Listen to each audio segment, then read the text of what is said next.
If you had seen me walking down the street just like that, would you have imagined that I am a witch, a sacred feminine ancestral healer? I actually spent the whole night last night working on candle magic for a client of mine. She booked me for a custom potion package. That's the name of the service. For this particular client, she had a vow of abstinence, and she also had a bloodline ancestral man repellent curse.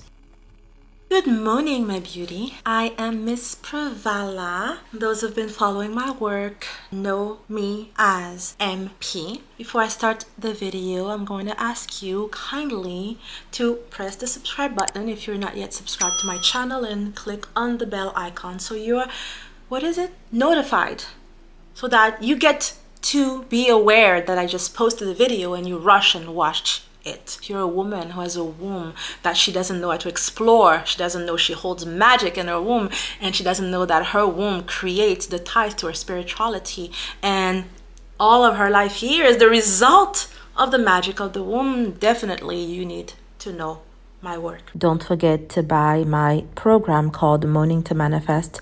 It's my white tantra program focusing on sacred moaning, basically the ritual that you have to do as a woman in the morning, in the evening, to connect to what I call the sacred pleasure principle, which is at the core of transformation, of alchemy. Basically, you want to have and be everything that you want, and at this point as a spiritual you feel blocked. It means that you have not connected to your sacred sex goddess.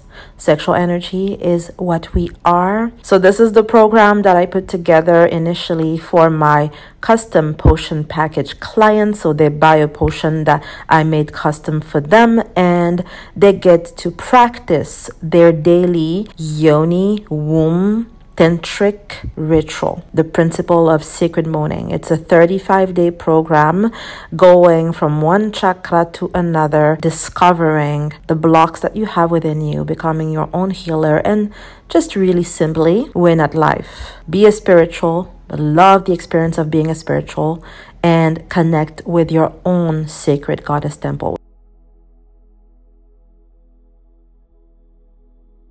About her experience with Moaning to Manifest, my program. I currently have a few products. I'm going to talk about them before I start. If you're really bored right now, just click off the video. It means it's not for you. Otherwise, please let me indulge. I have amazing magical products. I have mantras, which you should use in your daily rituals to call upon the magnetic powers of the goddesses, the etheric goddesses.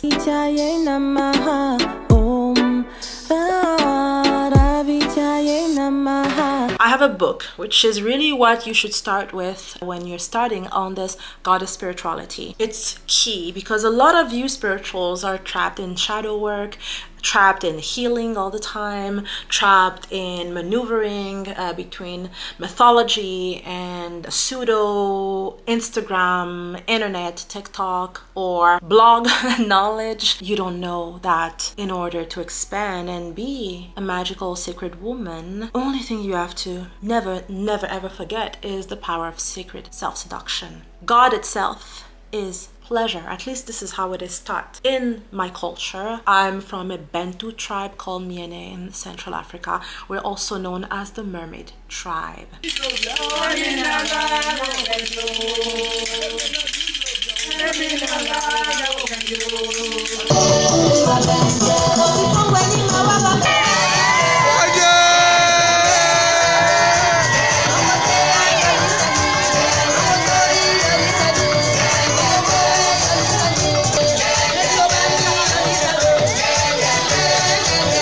If you're not interested in this type of topic, buy. Otherwise, watch until the end of the video because it's going to be amazing. I'm going to talk about money. There's so much to say about money, and I'm sure I'm going to make more and more and more videos about money. If you're in my spiritual membership, you know that money is a spirit, and we've talked about it.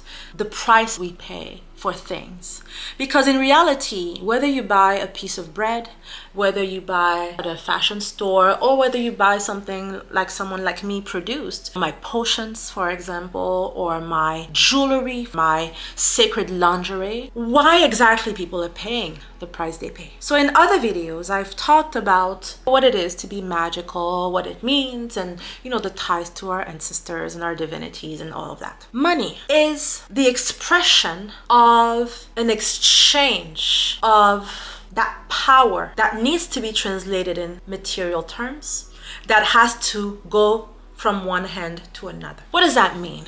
The person making the object is the cause and the effect of the price that one is wants to pay. When you're buying bread, you're not in reality buying the object.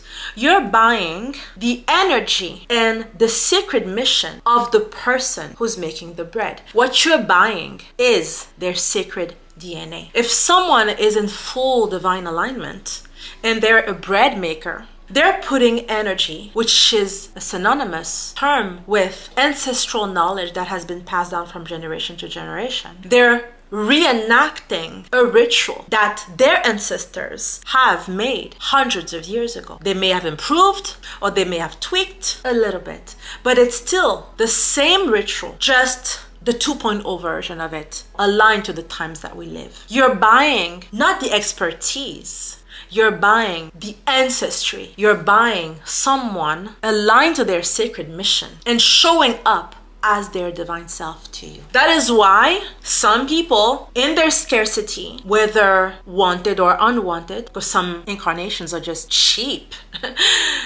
and it's not a judgment, it is because, yes, cheap things also need to be bought by cheap people who are still stuck with their non-divinized ancestors, who still have work to do here, who still have energy to deplete here, who still have karma.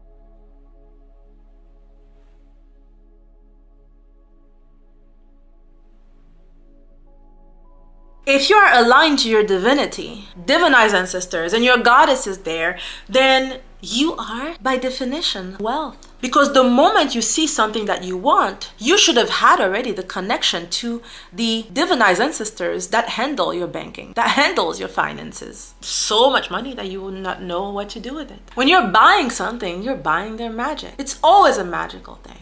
Now, if you come to someone like me and you buy my potions, it comes with not the potion itself. I mean, I could turn olive oil into the biggest money or love or sex attraction oil, because my divine family, as I am today, or my divine army, is huge in numbers. You know, if I, for example, what do I have? You know, if someone buys this for me, okay, it's a charm watch that I make. The watch itself, I buy it. I don't buy it cheap. I think this watch, just normal on the website where I buy it, it's about $150. Then I add this trinket, which is an akan bead, which used to be money, which should be used as gold money in Africa. It's literal gold plated today, but the akan bead itself was gold, tracing back to Mansa Musa of Mali, the Dogon tribe, all the way down to us, the Bantu. And of course, the cowrie bead, which you found, of course, all over Africa, which was also used as currency. Why the color red? But this is just me being a Venusian, because I could use a piece of thread,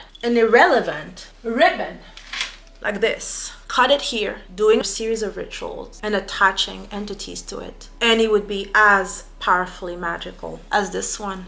And I would charge $5,000 for it, because you don't buy the object, you buy the magic. When you buy the magic, you buy all of the entities that have made a vow to bring you your desire, to bring you back to the state of being that you deserve and you're entitled to. The fact that I'm making a potion when I have summoned my entities who are summoning your entities, and which are going in different types of dimensions and places and creating packs to bring you what you want because you made the sacrifice to pay. Just know that you're not buying a bottle.